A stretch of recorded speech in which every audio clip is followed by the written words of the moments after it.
Good morning. We have a pretty packed day. And on behalf of the Ethics, the Fetal, and Advocacy Committees, I'd just like to welcome everyone to the session today.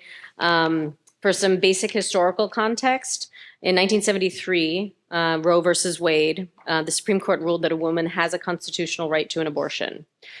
In this case, Jane Roe, who was prohibited by law from having an abortion, sued on the grounds that it was a violation of her privacy and won. And the right to privacy was under the penumbra of the right to the freedom of liberty. So in June of last year, that decision was overturned in Dobbs versus Jackson. And this case challenged a Mississippi law prohibiting abortion after 15 weeks, with very few exceptions. This law was examined because it directly violated Roe v. Wade, and then it allowed the court to reconsider the 1973 decision and then reverse it. So now abortion is not a constitutional right, and trigger bans were almost immediately instituted in many states, and this severely restricted access to abortion, both elective and urgent and emergent. So in this session, how does this thing work? Hey, there we go. We're going to discuss the ways in which the Dobbs versus Jackson decision may impact pediatric surgeons. We're going to assess the ethical obligations that pediatric surgeons have to their patients, and we'll review ways in which we can support comprehensive patient care while mitigating our own moral distress. I'm hoping to only review this code of conduct once. We expect this to be a respectful and harassment and judgment-free space for everyone, and value a diversity of both expertise, opinions, and experiences. Please listen respectfully, communicate professionally and constructively, and don't interrupt or speak over others. Make this a commitment to learning and not a forum for political arguments, nor is it meant to be a gripe session about current or past administrations or our Supreme Court. Thankfully, if we feel that if this code of conduct is being breached, we have a referee who is physically holding a whistle and is not afraid to use it. And I also just want to recognize that everybody up here is taking a risk. So if you have recording devices other than the official recording device over there, then please turn off your videos and recording devices.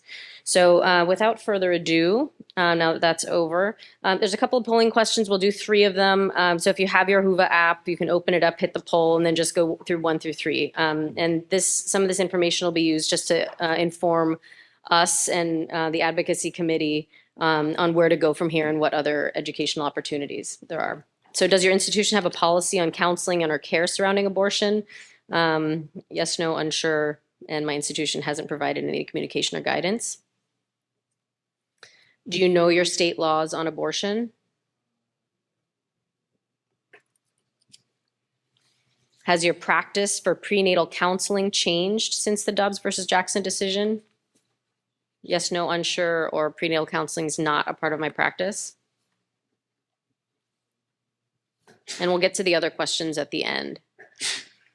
So really quickly, I'm just going to introduce our esteemed panelists. We have a really great group here. Pat Bailey on the far end. He is a pediatric surgeon, a medical director in the DC office of the American College of Surgeons. He recently received his JD from the Georgetown University Law Center. Congratulations. Kojin Sao, who is near me right here. He's a fetal and pediatric surgeon at the University of Texas Health Science Center, and co-director of the Fetal Center for Children's Memorial Hermann Hospital in Houston. Kathy Hunter, second from the left over there, is chief and professor of surgery at Oklahoma Children's Hospital and completed the esteemed ACS McLean Clinical Medical Ethics Fellowship at the University of Chicago. And Cole Greaves, third from the left, is a maternal fetal medicine specialist, director of complex fetal care, and co-director of the Fetal Care Center here at Orlando Health Winnie Palmer Hospital for Women and Babies. He's also on the board of directors of ACOG and is the current chair of District 12 here in the state of Florida. He's also the chair of the Florida Maternal Mortality Review Committee. And just as a side note, this is an interactive map. And the last thing I wanted to say is that Pat Bailey, who is here as a pediatric surgeon, cannot offer legal advice. So if you have questions at the end, he's not allowed to do that. So we also have our whistleblower there. Okay, I'll introduce for a second. So this is an interactive map from reproductiverights.org, and this will be available on the advocacy website, and it just allows you to click on each state to try to understand what your own state's laws are. And without further ado, Pat Bailey will introduce the legal landscape around the Dobbs decision, and following that, Erin Perrone, who is a fetal surgeon at Mott Children's Hospital in Ann Arbor. She's here going to be discussing point out some really important issues in fetal, and on behalf of the APSA Fetal Committee. They're specific to fetal, but unfortunately, they may not be able to be addressed in our short time here. So without further ado, Pat Bailey.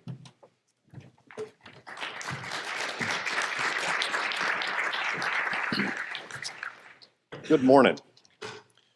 So I think the popular narrative now is that this is all about the states. And what I have discovered is that it's not necessarily all about the states. I have to give certain disclosures now because I'm at the place that I am in my life. And number one is I'm here in my personal capacity. And while I don't expect I'm going to say anything controversial that would not be approved by others that I work for, nothing that I say here should be construed as being policy of the American College of Surgeons. Second of all, I am not a licensed attorney. Talk to me in October at Boston. I may have something different for you, but nothing I say here today should be construed as legal advice. I don't have any financial relationships to disclose. And the last thing, and the most important thing is, it's not that simple, okay? And what I'm going to present to you here today is things to make you talk. I mean, make you think, rather than to make you talk, okay? I've talked to two of my professors before I came and give this talk. One of them is an MD-JD, and told them what I was coming to do, and they said, what a great idea. What could possibly go wrong with that? So let's get started. Ronnie's already showed you this. This is just an interactive map. This one's from Planned Parenthood. The states that are darker indicate the ones that have the more restrictive laws. Here is a list of 7 states that coincide when you overlap the map with where the fetal surgery centers are, and the ones that have the red asterisks are where things are most likely to be most significantly impacted. So one of the tasks that I was asked to do is what active litigation is out there. And the only active litigation that I could find, and the only active litigation that I can tell you that the White House office that is looking into this issue is aware of, is this case out of Texas, the Zorowski case. And I think it's important to remember that the Zorowski case is not the state going after somebody who performed an abortion or had an abortion. This is those that were denied an abortion suing the state. Okay, it's 5 women. Some of you may have seen 2 of these women testified on Capitol Hill a couple of weeks ago here. It was brought by the Center for Reproductive Rights. What they're seeking to have the state of Texas do is clarify what they mean by an emergency medical exception, because that's where the hangup is. And again, it's 5 women, 2 OBs have joined in the suit. A good reference for it there is included in the slide. I will just say that these cases are people who have premature rupture of membranes at 18 weeks, 19 weeks, trisomy syndromes, and this, that, and the other. What I want to do now is I want to shift to the part of the talk where it's intended to be analytical and not normative and not necessarily even predictive, but to make you think about where things could go. And this basically falls into 2 realms. One is extraterritorial regulation and the other is speech. So what do we mean by extraterritorial regulation? Well, we basically remember travel restrictions, and that's been in the news a lot. We've all heard about the travel restrictions and trying to prevent citizens from one state to travel to another state for services. And then the other potentially more interesting legal argument is making it unlawful for out-of-state doctors to perform abortions on citizens of a state where the abortion services are regulated differently. So let's talk about this travel restrictions first. And I don't mean to try to dispose of this as a non-issue, but there is at least something that's on point with this, and that is a case from 1975, Bigelow versus Virginia. This case came after Roe v. Wade, and it's interesting to note that the year before Roe v. Wade was decided, 40% of the abortion services in this country were provided by out-of-state providers. So in Bigelow, the Supreme Court held that you could not prohibit citizens from traveling to other states to procure an abortion. And Justice Blackmun cited to the right to travel, which is one of your rights of national citizenship, is your right to travel, interstate travel. But there's some question in there whether or not his words are dicta. Dicta is the part of an opinion that they use that doesn't decide the case, but is thrown in to address another separate issue. So there is some question there, but at least there's something on point. What there's not something on point about is it's not a settled question whether a state has sufficient attachment to a fetus conceived within its borders to permit it to regulate, to protect that life as one of its citizens. And what this analogizes to is to a civil legal context where a court's ability to reach you has to do with their personal jurisdiction. How many contacts, what sort of contacts do you have with that foreign state where they can bring you into a legal action? So this is not a settled question. We do know that the federal government absolutely enforces its powers on U.S. citizens who are outside of the country. And we know that there's no formal bar to states doing the same thing. Interesting here is the Skyroites case from back in 1941, which was actually about activity on the high seas, which made my mind immediately go to the news reports we heard right after the Dobbs decision about the ships going to be brought up off the coast of Louisiana and this sort of thing. So again, a lot of this stuff is just to analogize to and make you think. Perhaps I think that the most interesting thing is the impact on speech and the counseling services that our folks give, and what makes speech legal and what makes it not legal. We're going to break this into commercial speech, and commercial speech is only protected if it concerns lawful activity. Well, does that mean that we're going to have variable speech rights depending on whether or not the abortion is legal in one state versus another state? Well, I think we have some indication about that, but there is also a question because there's a dichotomy where the court is sort of split. In Bigelow, our friend previously that we discussed, the court held that you cannot prohibit the dissemination of information about an activity that is legal in the state that it originates. On the other hand, Edge Broadcasting is about lottery tickets, and they said that a state has a definite interest in prohibiting long-standing practices that implicate a non-constitutionally protected right. So with regards to counseling, is it inciting legal conduct or is it crime facilitating speech? Well, long-standing precedent on what illegal speech is from Brandenburg. And the key thing here is likely to produce imminent lawless action.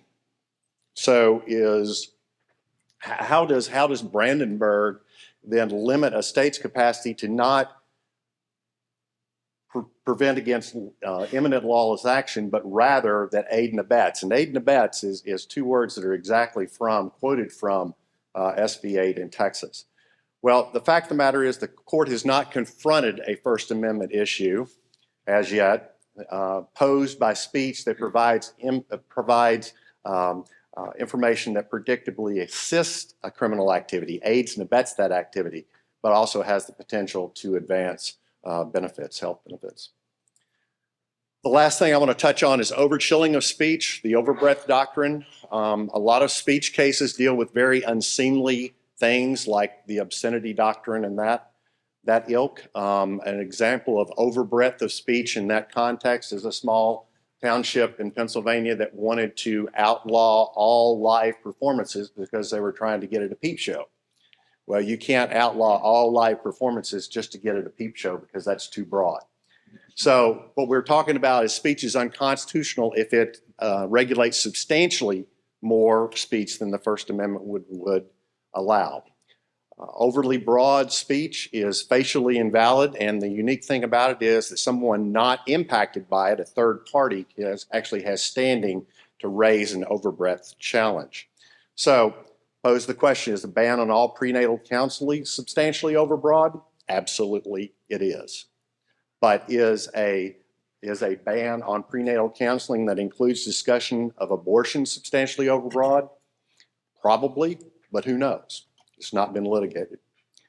So here's some resources that I have provided. I'm going to draw your attention to two things. First of all, I made another typographical error in that first one. That's March 2023, and the CRS is a great resource for all these sorts of things. and that is that is updated on a regular basis. As of 2 weeks ago, March of this year was the latest one out there. Then the one in the middle you might shy away from, but I'm going to encourage you not to. All right? Professor Fallon is a professor at the law school that's affiliated with Cambridge Community College, and he has put out, that's a joke. Did nobody get that joke? Anyway, he has put out a great article there, a great review that was actually written in 2007 about what could happen if we were in the circumstances that we're in right now. And I would highly recommend it to you. It is very approachable, even if you don't geek out on these issues like I do. So thank you very much.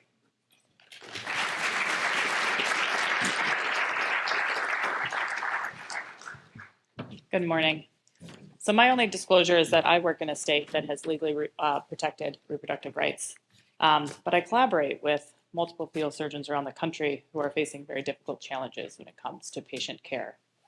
I want to acknowledge and thank the APSA Fetal Committee for weighing in on this topic and providing concerns, of which I will focus on a few.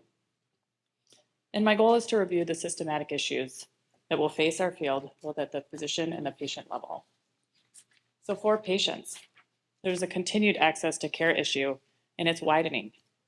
There are already deserts of fetal care in certain areas, with concern for future brain death due to migration of specialists to states that are considered safe havens for abortion care. And this subsequently leads to those with means being able to travel to accessible areas and will widen the already known racial and socioeconomic disparities that exist.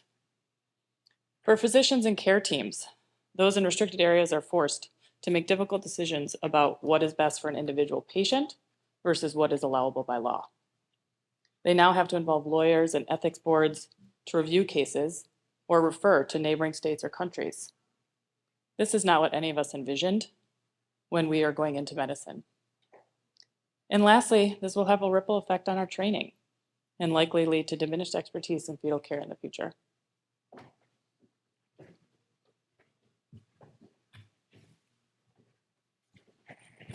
All right, let's see if this thing is on. Good? Yeah, great. Okay, so I just want to jump in. Can you grab me yeah. Great. Thanks. So we're just, I have a few questions for our amazing panelists. So Kojan, let's start with you. You are, you do a lot of prenatal counseling as a part of your day-to-day job. You have, you're consulting on a patient who has a fetus with a bad genetic condition, or like a CDH, for example, with a really bad prognosis. You live in a state where abortion is completely banned with no exceptions, and private citizens can sue abortion providers and those who assist patients seeking an abortion. So how has your approach to counseling these patients changed with the legal changes in Texas? And what kind of downstream effects have you already seen? I think that's a great question, Ronnie. I think you think that we'd have a big impact on what we do in Texas, but the truth is that we never had abortion available in Texas. And so patients that thought to terminate their pregnancy would have to go out of state. That was a routine practice of ours for years. The things that have changed, I think, significantly are one, is that there are certain reductions in pregnancies that we can't do anymore. And so there are multi-gestational pregnancies that for the overall health of the pregnancy, a molar pregnancy, an anencephalic, things that trap sequence that really influence the other healthy twin or even triplet. We were able to help with that KCL, induction of pregnancy and whatnot. And that was a practice up until probably 5, 6, 7, 8 years ago, something like that. I think the biggest thing that's changed for us is that we're seeing more pretty lethal anomalies that are being brought to term. Families that don't have the resources to go out of state, or we actually can't help them anymore. Our foundation used to help patients get their care. We have to be careful about the language that we use, just like anybody else. I think we're a little protected because we do work for the state of Texas, and so no one wants to sue the state of Texas as a state employee. They don't usually win. But we do see more and more patients that have really pretty lethal anomalies. Just this week, we have induction for a severe CDH, an ODE of 15, 16%, trisomy 18 with congenital heart disease. And so that's not a patient that historically we had been seeing delivered in our hospital. The trisomies are probably the ones that I've seen more and more in our group. In fact, we had to have sort of a global medical staff discussion on what we are offering patients with trisomy 18. There are strong advocates for taking care of those kids. There are anecdotes of kids that are long-term survivors and do well, but there are a lot of kids that don't do well. And so the biggest thing of counseling is really like, if they want to continue, this is what it's like, and really bring in the resources to help them afterwards. A big talk about palliative care. That's been a big increase in our prenatal counseling and discussing with them. But the reality is that for us, the practice hasn't changed as much from a prenatal standpoint, because we've never been able to provide abortions in our state, but just how we manage the pregnancy has been a big deal. So. Yeah. Thanks for that. So Kathy, our resident ethicist here, you work in Oklahoma, and that's a state that has very similar laws to Texas, the most restrictive. How would you frame an ethical discussion regarding treatment options that include abortion, but also balance patient care and the law? And then is the onus on you to resolve your own moral distress? Again, a lot to unpack there, complex question. I think that we have to hold on to the fact that we have professional ethics, right? So that doesn't say that there's not space for perhaps your own personal beliefs, your preferences. People are allowed to be conscientious objectors. But when we think about providing care, ethical care to our patients within the context of what are our professional accepted norms and standards of practice, I think that's what you have to hold on to. So I would say that if an individual has a objection or a concern about having that full discussion, it is completely reasonable for them to find another provider to have that discussion. And when we think about informed consent, that's something that I think as surgeons we all do pretty well. It is our responsibility to have a discussion about alternatives, right? So risks, benefits, alternatives. And within the standards of practice, an alternative in the care of some of these anomalies is indeed to abort that pregnancy. So I think if you're not able to have an informed discussion, then you should remove yourself from that and allow somebody else who is. I do think that you are accepting perhaps some small personal risk depending on where you practice. But I think you can also be savvy about how you have those conversations, or even refer people out of state if you need to. But because as it stands, the mother is our patient during those conversations. Again, the discussion of the fetus and the fetus rights, that is a philosophical question. It is also determined differently depending on one's religion, and it's been discussed for over a millennia. But within the context of our society as it is, the mother is our patient, and so the onus is on us to provide the best information, I think, for that mother at the time. And to the moral distress issue, the personal moral distress issue, because some people will clearly be put in a position where they feel like they can't offer those things legally. How do you resolve that?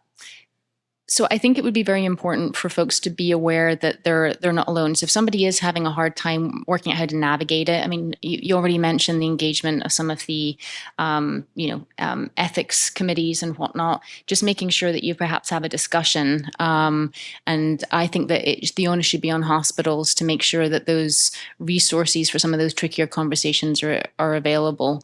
But as I said, I think sticking to one's professional ethics and also the doctrine of us providing informed care to our patients, I think that for currently that's sort of your true north.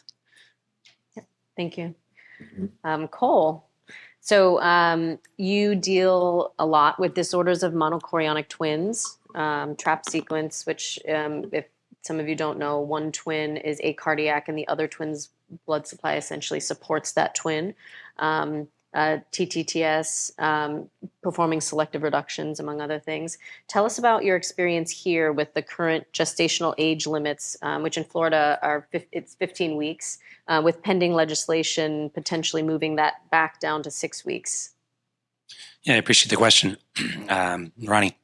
So yeah, I mean, the monochorionic placentation enters in a whole different kind of realm to this question, and really it's about what can we do, what can we offer, what options can we consider and talk to our patients about. And I appreciate what Kathy's saying about much of what I do every day in a fetal care center is a discussion of options, and without the ability to talk about the option of termination of pregnancy, I'm not doing my job as a physician, in my opinion, to share with that patient all of those options, and potentially even providing an avenue for her to seek those services if she chooses to seek those services. Again, independent of how I may personally feel or how my colleagues may personally feel. These are our this is our obligation as physicians, I believe, to share all options. Yeah, but with respect to the monochorionic gestation, monochorionic twin pregnancy, things like trap sequence, as was mentioned, things like selective intrauterine growth restriction, with abnormal Doppler studies, for instance, suggesting a failing portion of the placenta to the small or growth restricted twin. We know that with monochorionicity, because of the shared circulation, if one fetus passes during that pregnancy, the other fetus, due to profound hypotension that can occur at the time of that fetus, the co-twin's passing, can actually cause significant neurological injury to the surviving co-twin.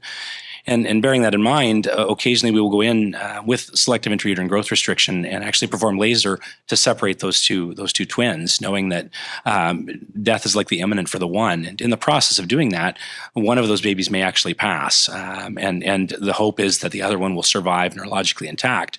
So it enters into this equation and this discussion. I mean, how can we do that? I mean, most photoscopy can't be performed prior to 16 weeks gestation because the membranes haven't fused, and consequently you can end up with membrane separation and loss of both pregnancies. So bearing that in mind, in a state where you have a 15-week ban or a 6-week ban or any ban that is pushed lower than the age at which we can perform photoscopy, we now are in a really dicey space, and how we have that conversation becomes much more difficult, and what we have as far as options to present to that patient also becomes difficult. Most of us that have done photoscopy recognize too that even with a twin-to-twin transfusion syndrome or twin anemia polycythemia sequence, there is always the risk of loss of one twin. And in fact, success in that procedure is defined as neurologically intact survival of one or both twins. So by its very nature, there's the possibility that we could lose one of those twins. And in a state where there's a ban or where there's concern regarding these options, how do we safely navigate those patients and their care without being outside of the boundaries that have been set up by the existing legislation? Yeah. Are you offering genetic testing, and if so, what do you do with that information? Yeah, great question. I think one other thing I'd like to point out too is that there's certainly in what we do with respect to fetal care. I mean, there's this fallacy that all pregnancies are normal, uncomplicated, low risk, and there are no issues. That it's a natural process, which is all true. And in the low risk pregnancy, hopefully, everything will go just fine. But as we deal with, as Kojin mentioned, as we deal with lethal or fatal fetal anomalies, there is risk to carrying that pregnancy. Latent gestation risks such as hypertensive emergencies or urgencies, preeclampsia, eclampsia, postpartum hemorrhage, uterine atony, these kinds of things. And so we always have to kind of consider that as well. There's a tendency to think of pregnancy as entirely normal and low risk, and it's not always that case. Certainly pregnancies that are complicated by fetal anomalies have increased risks of most of those conditions as well. Preeclampsia, Muir syndrome, hydrops fatalis, these kinds of things. And so with in reference to Ronnie's question about counseling and genetic testing, we do, as part of normal counseling of our patients, offer genetic testing, both invasive diagnostic testing in the form of placental biopsy or chorionic villus sampling, or amniocentesis later in gestation. But there are gestational age cutoffs for that type of testing. There are also gestational age cutoffs for even maternal serologic testing or screening. The circulating cell-free fetal DNA testing that's now done looking for things like trisomies 21, 18, and 13, as well as other lethal and non-lethal chromosomal aneuploidies. And those tests can't even be done until 10 weeks at the very earliest, typically 10 to 13 weeks, depending on the maternal body habitus and body mass index of the patient. Chorionic villus sampling can't be done prior to 10 weeks, 10 and a half weeks, typically done between 11 and 13 or 13 and a half weeks. Amniocentesis not done until 15 to 16 weeks gestation. So you can see the option of even having those tests gets truncated by the gestational age limitations, because it's not just performing the test, it's also the week or 2 weeks or sometimes longer to get those results back, to then allow the patient to digest the information, which should take some time as well. Talk to family members, friends, pray about it, whatever they need to do to arrive at peace at their decision. And so now we're pushed comfortably beyond the limits in many of these states.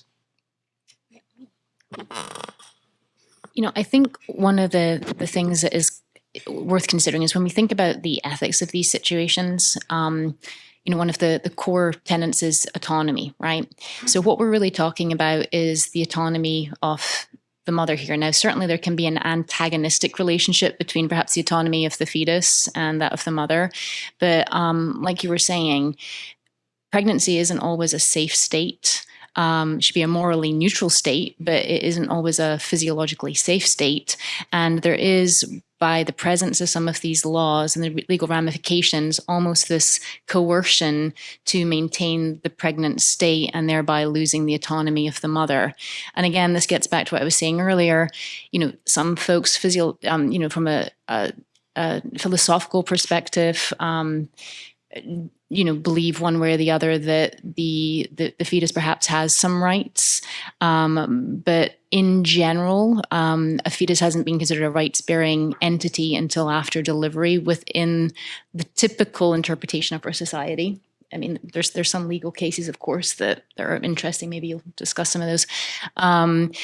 But we're really potentially saying that the fetus has more autonomy in some situations than the mother. And I think that's something that, you should consider. You may feel one way or the other. That's fine. That's not what we're here to discuss. But just to kind of put the framework, and then also the justice to the mothers as well. So if somebody's born in my state, all Americans should be offered the same options, I believe. And there's really a lack of justice, never mind the non-maleficence and beneficence considerations. You answered my questions.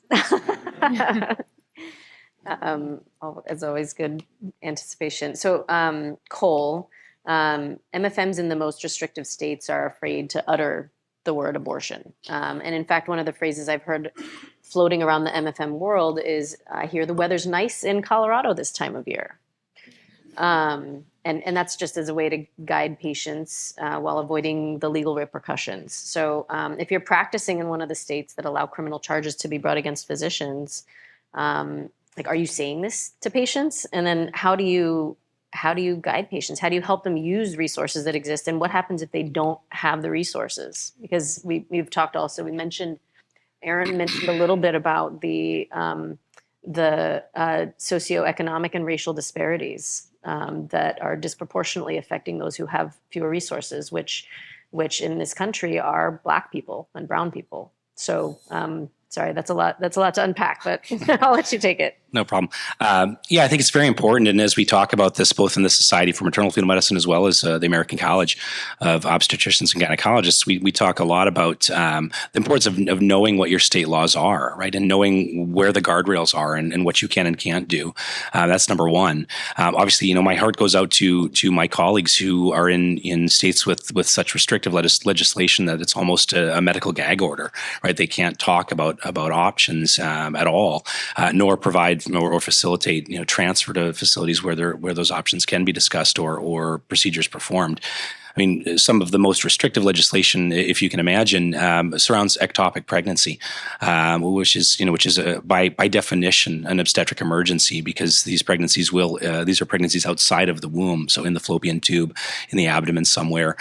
To a lesser extent, the cesarean scar ectopic pregnancy, which there's some debate as to whether that is an ectopic pregnancy or not, since it is housed within the uterus. And those, by definition, as I mentioned, are obstetric emergencies, because as the pregnancy expands, there will be rupture of the adjacent structure, and with it, blood loss. And so in certain states, you actually can't treat an ectopic pregnancy. You can't treat an ectopic pregnancy as an obstetric emergency until it becomes an obstetric emergency, right? When a mother's life is actually at risk, that's when you can treat it. And if you do treat it, you actually will be faced with criminal charges. And then your defense becomes, well, I was acting out of the best interest of the mother. So there's states where things are that severe. So knowing what the guardrails and boundaries are in your state, in the state of Florida, one of the issues that we struggle with institutionally and as a specialty is the verbiage. What defines a fatal fetal anomaly as an exception? And fatal, if you think about what we've always talked about, lethal fetal anomalies. Lethal meaning sufficient to cause death. Fatal means causing death, right? And so in changing just that one word, how does that change what we can offer and what we can do within the boundaries of the law? And I think that jury is still out. We don't know exactly what can and can't be done. But I think knowing what your state can allow. I too have heard things like the sunsets are beautiful, or I hear the sunsets are beautiful in New Mexico. Kind of catchphrases sent to patients by providers. To encourage patients to look elsewhere if they so choose, right? And that's really what we're talking about. We're talking about a mother's right to choose, not a mother's need to have an abortion, but a mother's right to choose and have all of her options laid out before her and explained in a scientifically evidence-based, compassionate way. And so that's we take a stance as the American College that abortion is essential healthcare, and we speak out against legislative interference with respect to those issues, and then the access to care piece that Ronnie mentioned. In the state of Florida currently, if a woman were to choose to have a termination of pregnancy for fetal anomaly or otherwise beyond 15 weeks, they would the closest place is 700 miles away, and in North Carolina, and even that state's laws now are under revision and discussion. So that may not be an option any longer. But for patients who are resource limited, who don't have adequate transportation, who don't have the financial resources to hop on a plane or to purchase a bus ticket to get to one of these states, these safe haven states, that becomes a considerable hardship for them. And so again, as Ronnie mentions, we're sort of allowing access to some, but disallowing access to others, which goes against everything that we stand for and believe in as physicians in medicine. I think, this term selective termination that was commonly used in our world doesn't really exist now. Mm-hmm. And so, especially in the multi-gestational pregnancies, the phraseology is preservation of pregnancy as opposed to selective termination. And that's what you'll hear most people talk about, is that we're trying to protect the one twin or the other two twins. And some places have been able to continue to selectively terminate, but in the auspices of preserving pregnancy.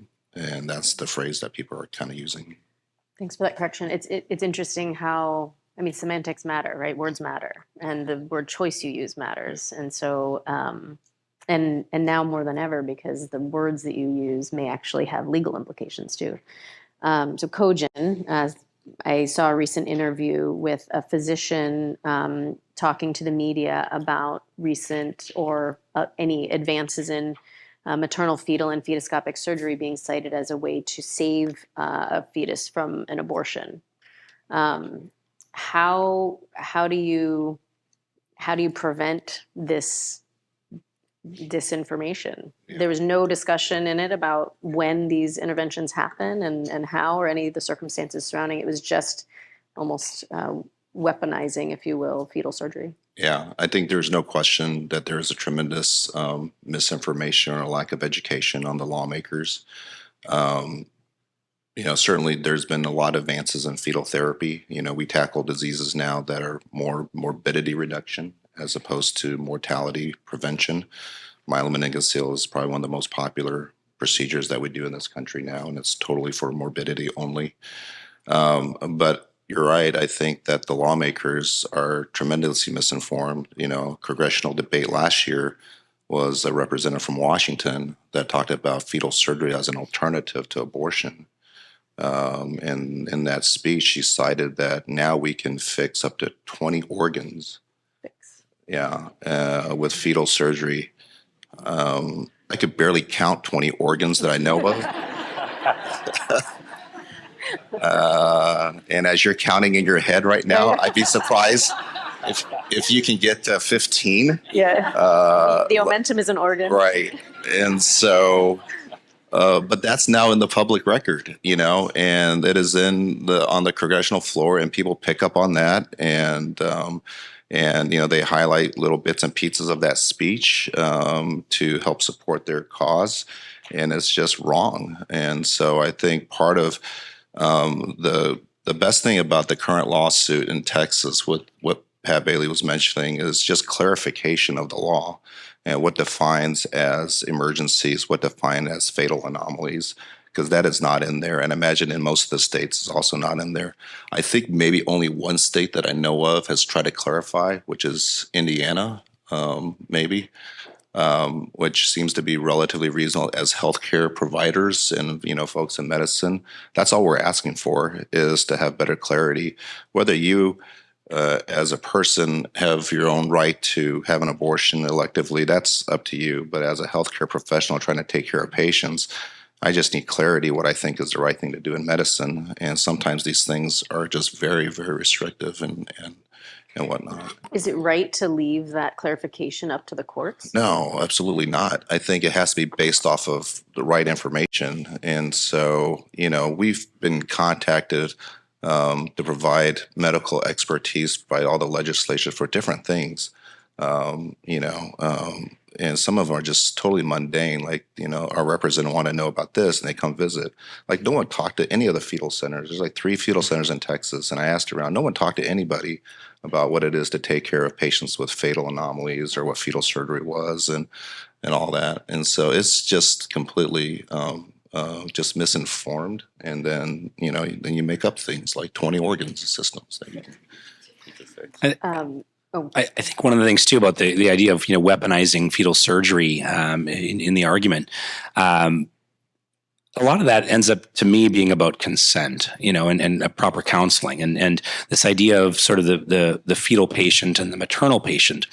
And even if we accept that the fetus as a patient, there is still someone being counseled on the options for that fetus and providing consent to perform fetal surgery in the same way that there is counseling and consent about termination of pregnancy. And I think about my own children. If one of them were to sustain a traumatic brain injury, doing something irresponsible like 13-year-old boys do, I'm in the pediatric neuro ICU for days, perhaps, watching him on life support. And as a parent, I have the responsibility to care for that child and raise them up as best as I know how to. But I also have the tremendous responsibility to continue and to take life if necessary, if there is no pathway forward.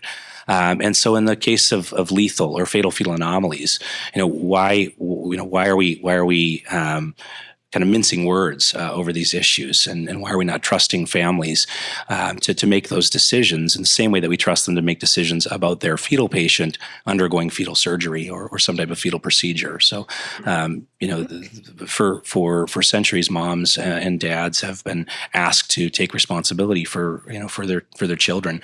The fetal patient, in my opinion, is no different in that regard. So. I want to leave time for questions, but I have 2 more questions. Kathy, these cases in this discussion has brought up quite a tangle of ethical issues. I guess for just as a take-home point, where can we seek guidance for these issues? Is there a framework? Is there a place? Is there what are we supposed to do? So we do have a duty to care for our patients. Okay, we do have a code of professional ethics. And as I said, engaging your ethics groups or ethicists within your own group, I think, is reasonable. Also, having discussions within your own groups to see what your standards of practice or what your approach is going to be in a unified fashion, I think is completely reasonable. I do think that it's important to kind of stay on top of the practical legal aspects of it, because we also have to be aware and protect our teams as much as possible. But as I said before, we have an imperative doctrine to provide informed consent to patients and give them the options that are available to them. So I think, just again, hold true to that. Yeah, and at the end of this, you'll see a QR code with the link to the advocacy website, and there will be a link to the AMA framework for how, like, their guidelines for how to approach this too. And it's okay to say that you are unable to provide that care, or it's not available in this area. I mean, that's okay. You can even say, I'm not comfortable recommending this, but some people would. I mean, there's certain strategies that you could potentially go with, but I don't feel that morally it's acceptable to just suddenly not offer it anymore. Yep. And then Pat, last question, and then we'll open it up to other questions. You've laid out the current state of the legal landscape regarding the Zarowski case in Texas, delineating what constitutes a medical emergency. You've discussed the potential for legal regulation across state lines, and then you also touched on the chilling of speech, which has come up several times. What's the next can of worms that the U.S. Supreme Court will be asked to address, and how can we as a profession stay both educated and informed?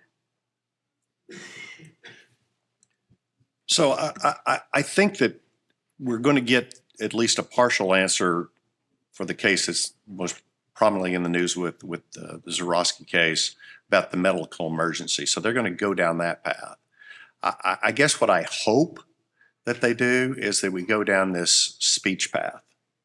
And if I was an MFN in the state of Texas, particularly if I worked for the University of Texas system, I would make great friends with the professor in the law school there, last name is Sepper, who can give legal advice. And Professor Sepper has said, and been quoted as saying, that she does not believe that the restrictions outlined in the SB 8, the civil liability bill in Texas, as opposed to the trigger ban bill, which is the criminal liability bill.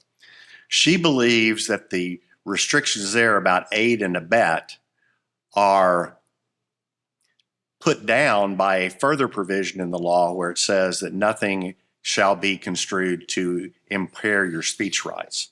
So she has full right to do that. She'd probably be an excellent person to litigate that if it came up. But I think the best hope that we have for the counseling end of it is that someone either brings one of these overbreath challenges, which is kind of going to be simple in that context, or somebody brings something targeted about the aid and abet in the Texas law or one of the other laws, and then that can be litigated through the courts. Thanks. So I'm going to open it up to questions. And just as a reminder, we have this thing kind of, did we lose the screensaver came on? Oh, there we go. Oh, the poll questions. Sorry. So if you could go and just answer a couple of poll questions, and I don't know how to go back here. Maybe that way. Oh, this one right here. Thanks. While we're answering questions, the one thing I just want to remind is our referee is still here with the whistle for those of you who weren't here in the very beginning, for any breaches of code of conduct. There you go. Hi. Hello. Hi. Rossi, Sacramento. Hi, Shin. Hi.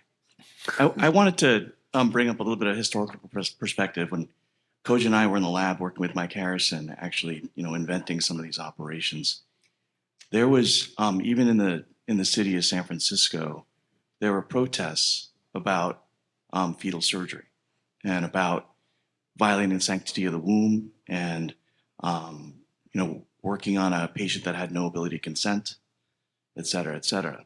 But was interesting with the passage of time, both sides of the coin found fetal surgery to be an answer to some of their problems. Both people that wanted to give maternal rights to be able to treat their unborn baby, as well as the potential to save a baby's life.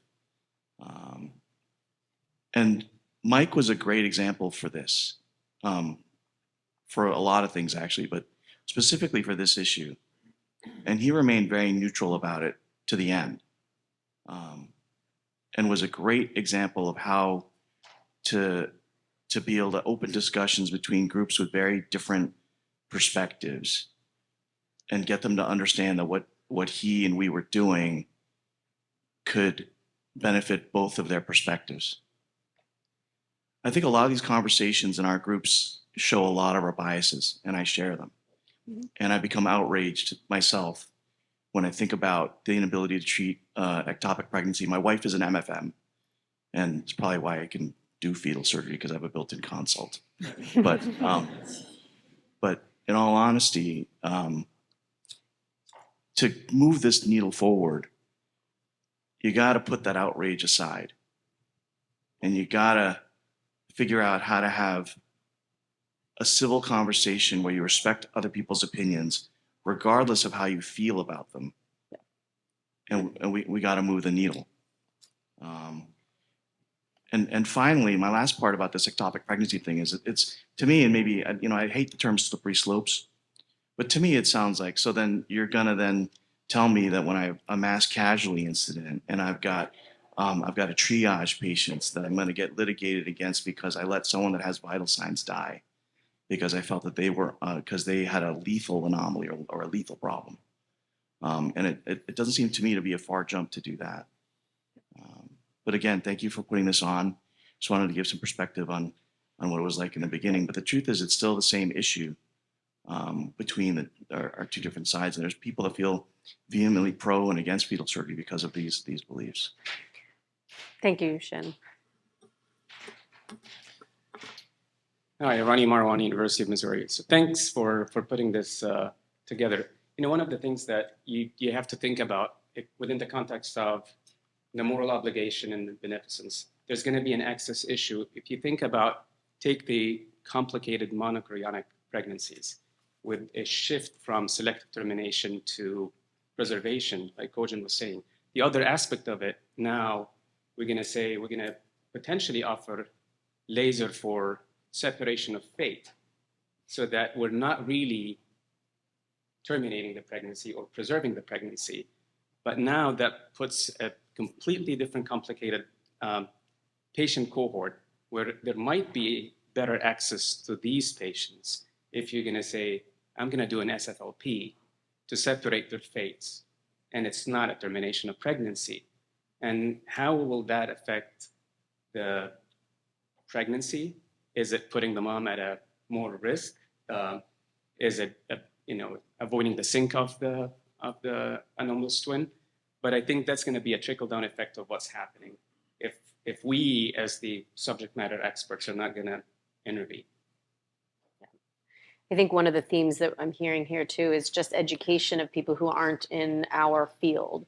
The people who, you could argue about whether or not we belong in legislation or not and in hearing our voice, but somehow we have to have our experience communicated appropriately to the people who do make legislation. And similar to our keynote speaker, the answer, and exactly what Shin said, this is not like an us versus them. We have to figure out how to meet in the middle for our patients, whoever our patients are, mother, fetus. Dr. Stoller. Yeah, Stoller, Santa Barbara.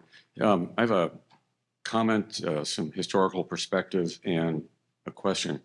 The comment is, be careful about conflating ethics and morals. They're different. Ethics gets into, Kant and all that sort of stuff, and ethics gets into utilitarianism, and they're different discussions. And so when we have this discussion, think about it. They're two different, they're apples and rocks. They're not the same thing. That's just the comment. The historical perspective is, I've been dealing with antenatal diagnosis for 40 years before we'd ever think of having a panel like this. And thank you for putting this together, by the way. And any number of times, we would see an antenatal diagnosis, in my case, of diaphragmatic hernia. And not infrequently, the parents would come to see me before they were going to have a termination. And I would always remind myself that my job, the word doctor means to teach, not necessarily to tell you what to do, but my job is to teach. My job would be to teach the family what this is to the best of our knowledge, what the prognosis is to the best of our knowledge. And I would end this discussion by saying, I don't really care what you decide. Only thing I care about is what you do decide is informed. If you want to go forward with the pregnancy, I'm going to help you with that. If you want to terminate the pregnancy, I'm going to help you with that also. Now, in all fairness, this is in New York or California, so the options are different. I understand that. But the moral hazard to us that are counseling families is I have my own views on this. And quite candidly, if I would see a diaphragmatic hernia with an excellent prognosis and the family decided to terminate it, that would slay me. That disturbed me no end. I remember these parents had a totally excellent prognosis, and the father says, well, can you promise my kid will play the piano by age 4? And I said, no, and they terminated the pregnancy. And that just slayed me. It just upsets me but I have to be careful. We have to be careful about visiting our own worldviews on our patients. And that's where we expose ourselves to moral hazard when our own worldview gets visited on our patients. So that's just the perspective. The question, I guess, is largely for you, Pat. The run-up to the Roe case was the Griswold case in Connecticut. If you're not familiar with that, this is where in Connecticut it was illegal to use birth control. And the Griswold case decided this was an invasion of privacy, that the privacy of the home, privacy of the bedroom, and this is part of the rationale, not just that abortion was a right, but that the deciding yes or no about abortion, that was an invasion of privacy.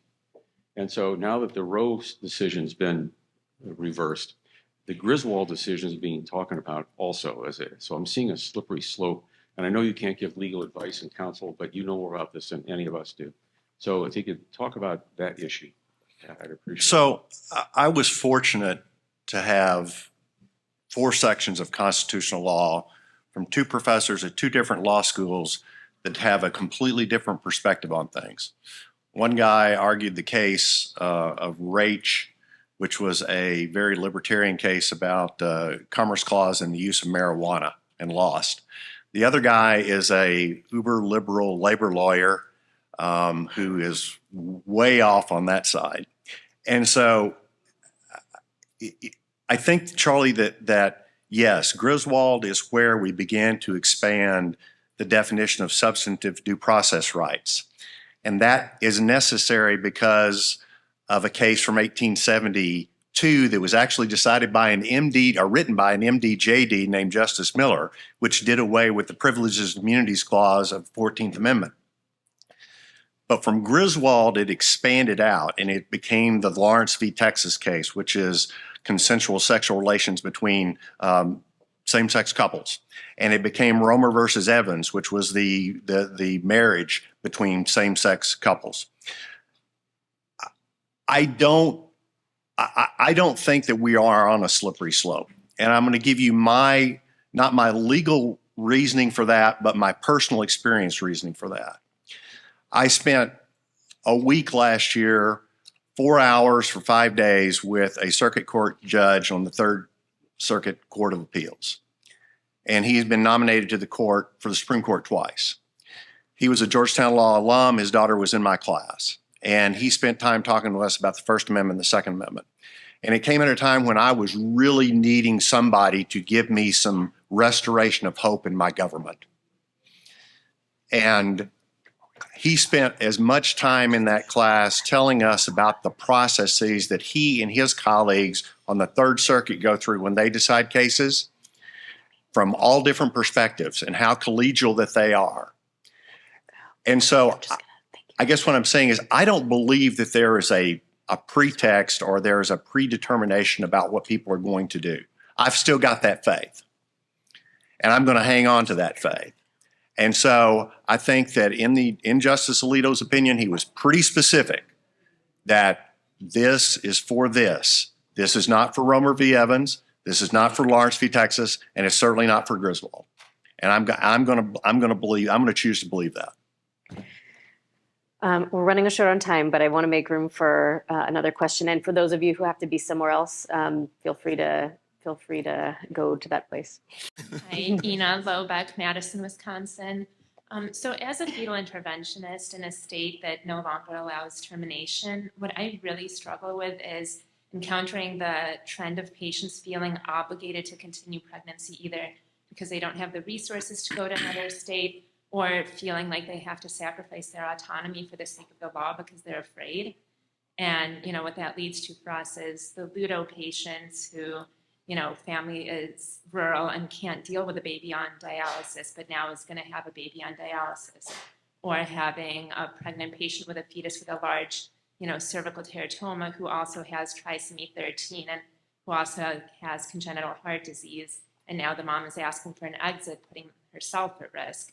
How do you approach that? How do you, I guess, tackle that pregnant patient, like feeling the need or being afraid to go elsewhere to get termination, you know, if the fetus is non-viable?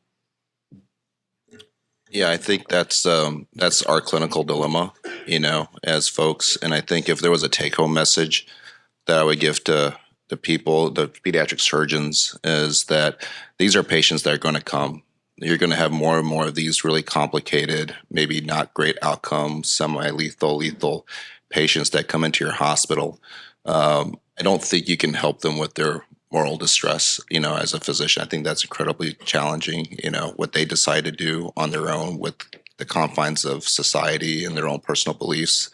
That's up to them, you know, but you paint the best picture you can for what you can offer afterwards. And I think the most important thing, if you haven't had a chance, is to be clear with your MFM colleagues about what the counseling is and what the services are going to be offered. If you haven't had the conversation with your medical staff, your partners, to clarify these patients, that needs to happen up front so they are prepared afterwards. They don't have to continue with their care after the kid's born. You know, Ludo patient with no kidneys, bad lungs, like, they don't have to continue, but they need to understand that maybe there is an option to not continue. Maybe there is an option to continue, but I think the worst part of it is if you and your colleagues have mixed signals after the baby is born and not be on the same page. So we've had case after case and talk about these things. The CDH kid, that's IUGR, that's 1,800 grams. Are you guys putting that kid on ECMO? You know, that's a real life question for us as pediatric surgeons. You know, what does palliation mean? Are you going to give a kid a G-tube so they can get out of the hospital? You know, something as mundane as that. So if you haven't had those conversations with your hospital, your medical staff, those need to happen in preparation. Thank you. One short comment. Yeah, really short. Brian Coakley from New York. Excellent panel. Thank you. I just wanted to make an unrelated announcement that the weather is phenomenal in New York City, 365 days. Yeah. So thank you to everybody. So this is a QR code that links to the APSA advocacy website that gives there's a reproductive rights toolkit, and it will be updated after this meeting. If you have questions or comments or hopefully not complaints, compliments perhaps, you can email either Leslie or myself. Here's our email addresses. Many people know how to find us anyway. I'd like to extend just a special thank you to our panelists and representatives and all the folks from the Ethics, Advocacy, and Fetal Committees for supporting this panel, and specifically Leslie Knott and Erica Carlisle for working tirelessly. We make a great team. And then if you, like I said, if you have questions or comments, feel free to email me or Leslie, or you can talk to us after. But thank you so much. Thanks, Ryan. Appreciate it.